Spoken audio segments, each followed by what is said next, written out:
UEFA champions লিগের এবারের আসরের প্লে অফ শেষ হয়েছে।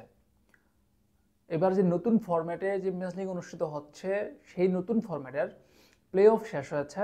এখন দ্বিতীয় রাউন্ডে কারা কারা উঠেছে সেটা কিন্তু পরিষ্কার, মানে সেটা তারা সবাই নিশ্চিত হয়েছে কারা কারা খেলবে দ্বিতীয় রাউন্ডের লড়াইয়ে। এখন এই দ্বিতীয় রাউন্ডের লড়াইয়ে কে কার মুখোমুখি হবে সেখানে কিন্তু বেশ কয়েকটা জমজমাট ম্যাচ অপেক্ষা করছে ভক্তদের জন্য। প্যারিস সেন্ট জার্মেন, বার্সেলোনা অথবা লিভারপুল, এই দুইটা দলের মধ্যে যে কোনো একটার মুখোমুখি হবে। এই দুইটা দলের মধ্যে যে কোনো একটার মুখোমুখি হবে বেনফিকা।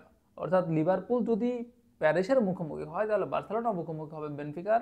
আবার বার্সেলোনা যদি পিএসজির মুখোমুখি হয় তাহলে বেনফিকার মুখোমুখি হবে লিভারপুল। অন্যদিকে রিয়াল মাদ্রিদ ম্যানচেস্টার সিটিকে পরাজিত করেছে, তারা দ্বিতীয় রাউন্ডে মুখোমুখি হবে অ্যাটলেটিকো মাদ্রিদ অথবা লেভারকুসেনের।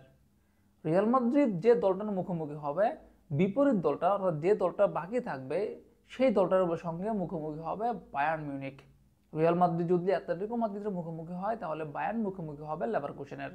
অন্যদিকে রিয়াল মাদ্রিদ যদি লেভারকুসেনের মুখোমুখি হয় তাহলে বায়ার্ন মুখোমুখি হবে অ্যাটলেটিকো মাদ্রিদের।